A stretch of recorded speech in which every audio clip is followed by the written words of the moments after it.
தென்னிந்தியாவின் தலைச்சிறந்த tarot reader, spiritual healer சாரா அவர்கள் நம்மளோட இணைஞ்சிருக்காங்க. அவங்க இந்த டேரோட் ரீடிங் மூலமா நட்சத்திர பலன்கள் எப்படி சொல்றாங்கன்னு தெரிஞ்சுக்கலாமா? மேம் வணக்கம். வணக்கம் மேம், இப்போ எங்க தரிசனம் நேயர்கள் வந்து கட்டங்களை வச்சு நிறைய பலன்கள் வந்து பார்த்துருக்காங்க, நிறைய அஸ்ட்ராலஜிஸ்ட் சொல்லியிருக்காங்க. ஆனா ரொம்ப புதுமையா எங்களுக்கு இந்த விஷயங்கள் எங்க நேயர்களுக்கு ரொம்ப புதுமையான விஷயம். உங்களோட டேரட் ரீடிங் மூலமா எப்படி நட்சத்திர பலன்களை சொல்ல போறீங்க? அது கொஞ்சம் சின்ன எக்ஸ்பிளனேஷன் கொடுத்தீங்கன்னா நேயர்களுக்கு ரொம்ப யூஸ்ஃபுல்லா இருக்கும். நட்சத்திரம்ன்றது ராசி ரிலேட் பண்ணி வர்றது இல்லையா?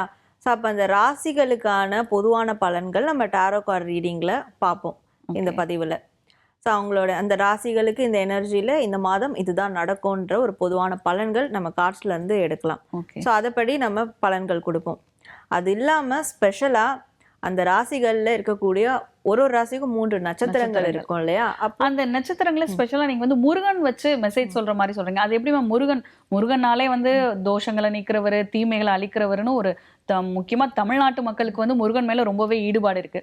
ஸோ முருகர் வந்து நம்மளோட நட்சத்திரத்துக்கு பலன் சொல்ல போறாரா அப்படிங்கிறதே வந்து ரொம்ப ஒரு ஆர்வமான விஷயமா இருக்கு, ஈகரா இருக்கு எங்க எல்லாருக்கும் கேட்கறது. அது எப்படி சொல்ல போறீங்க? நம்ம உருவாக்குன முருகர் கார்ட்ஸ் இருக்கு. ஸோ அந்த கார்ட்ஸ் வச்சு அதில் நிறைய விதமான முருகர் இருப்பாங்க. அறுபடை வீடு சார்ந்த மெசேஜஸ் இருக்கும், 54 மெசேஜஸ் இருக்கும். அந்த மெசேஜ்லேருந்து அந்த நட்சத்திரக்காரர்களுக்கு வரக்கூடிய அந்த ஒரு மெசேஜ் என்ன, முருகர் தரக்கூடிய மெசேஜாக அதை வந்து நம்ம எடுத்து இந்த பதிவில் சொல்ல போகிறோம். அந்த நட்சத்திரத்துக்கான முருகர் மெசேஜ்னா, அந்த நட்சத்திரம்ன்றது யாரா? அதில் இருக்கக்கூடிய மனிதர்கள். ஸோ அப்போ அதை பார்க்கக்கூடிய மனிதர்கள் அந்த எனர்ஜியில் இருப்பாங்க. அவங்களுக்கு இந்த முருகர் மெசேஜ் போகும்போது கண்டிப்பாக அது அவங்களோட வாழ்வியலோட கனெக்ட் ஆகும். ஓகே மேம், நிகழ்ச்சிக்கு போகலாம். ரிஷபராசினருக்கு டேரோட் ரீடிங் மூலமா முருகர் சொல்லக்கூடிய பொது பலன் என்ன அண்ட் நட்சத்திர பலன்கள் என்ன அப்படின்னு தெரிஞ்சுக்கலாம். மேம் சொல்லுங்க, ரிஷபராசினருடைய பொது பலன்கள். ஸோ ரிஷபராசி இந்த செப்டம்பர் மாதத்துக்கான பொது பலன்கள், அதுக்கான கார்ட்ஸ். ஓகே. ஸோ இவங்களுக்கான பொது பலன் என்ன அப்படின்னு பார்க்கும்போது, பெண்களாக இருந்தால் கண்டிப்பாக ஒரு குட் நியூஸ் அவங்களுக்கு வரும் அப்படின்றது இருக்குது. குழந்தைக்காகலாம் வெயிட் பண்ணுறாங்கன்னா நல்ல ஒரு ரிசல்ட் இந்த மாதம் வந்து அவங்களுக்கு நிச்சயமாக கிடைச்சே தீரும். ஆல்ரெடி ஒரு குழந்தைகளுக்கு அம்மாவாக இருக்கிறாங்கன்னா அந்த குழந்தைகளுடைய ஃப்யூச்சர், எதிர்காலத்தை பற்றின சில முக்கியமான முடிவுகளை வந்து எடுத்து வைப்பாங்க.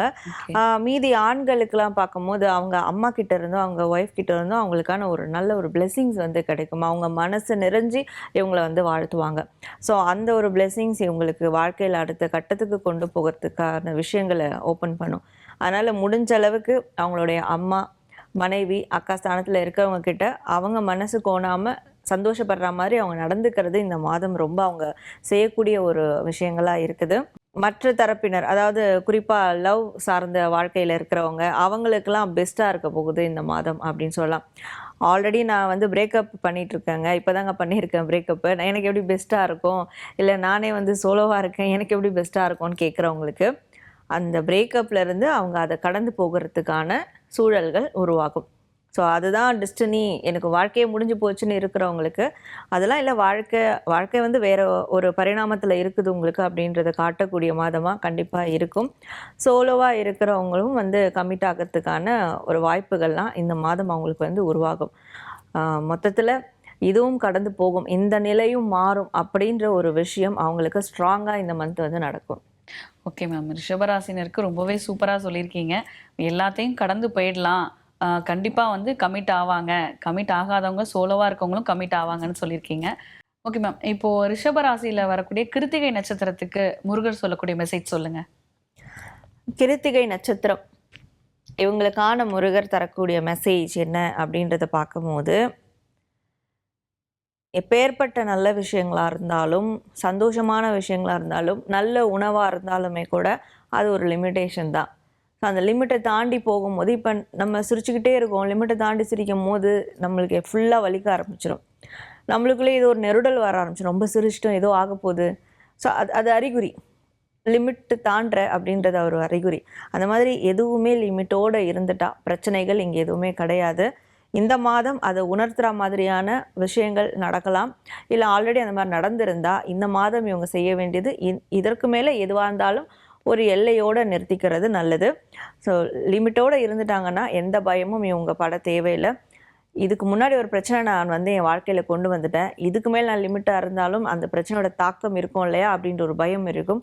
முருகர் தரக்கூடிய பதில், நீ அந்த ஒரு எல்லைக்கு உட்பட்டு நீ இருக்க ஆரம்பிச்சிட்டாலே இந்த பிரச்சனையை நான் பார்த்துக்கிறேன், அதுக்காக பயப்பட வேண்டாம், பயத்தை விடணும், ஆனால் எல்லை வகுத்து வாழணும் அப்படின்றது தான் முருகர் தரக்கூடிய ஒரு மெசேஜாக இருக்குது. Okay ma'am. அந்த எல்லைக்கு உட்பட்டு வாழ்ந்தா எந்த பிரச்சனையுமே இல்லை அப்படின்னு முருகர் சொல்லக்கூடிய மெசேஜாக சொல்லியிருக்கீங்க. இப்போ ரோஹிணி நட்சத்திரத்துக்கு முருகன் சொல்லக்கூடிய மெசேஜ் என்னன்னு சொல்லுங்க. ரோகிணி நட்சத்திரம் இவங்களுக்கான முருகர் மெசேஜ், முருகர் தரக்கூடிய மெசேஜ், ரோகிணி நட்சத்திரக்காரங்க எவ்வளோ ஒரு மனக்கஷ்டத்தில் இருந்தாலும் சரி, இல்லை உடல் ரீதியாக ஒரு பாதிப்பு இருக்குது அதனால நான் மனசு நொந்து போயிருக்கு அப்படின்னு இருந்தாலும் சரி, அவங்களுக்கெல்லாம் ஒரு பரிகாரத்தை வந்து முருகர் சொல்கிறாரு.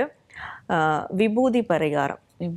இந்த விபூதி பரிகாரம் ப்ராக்டிக்கலான ஒரு பரிகாரம். எப்படி செய்யணும்னா, இப்போ நம்ம வந்து விபூதி எல்லாம் கோவில் அங்கங்கே போட்டுடுறோம்.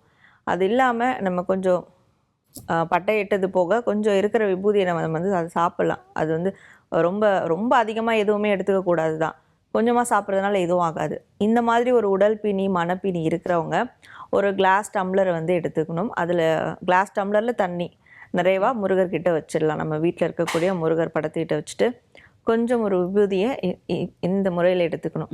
இந்த 2 விரல்லையும் கொஞ்சம் எடுத்து அழுத்தமாக பிடிச்சி மனசில் முருகா அப்படின்னு நினச்சி வேண்டிக்கிட்டு அந்த தண்ணியில் போட்டு வச்சுட்டு ஒரு கொஞ்சம் நேரம் கழிச்சு அந்த தண்ணியை எடுத்து குடிச்சிடலாம். இதை ரெகுலராக அவங்க செய்யும் போது கண்டிப்பாக அவங்களுடைய மனப்பினியும் உடல் பிணியும் நீங்கும். இன்ஸ்டண்ட்டாகவே அவங்களுக்கு ஒரு ரிலாக்ஸேஷன் கிடைக்கும் அந்த தண்ணியை குடித்த உடனே.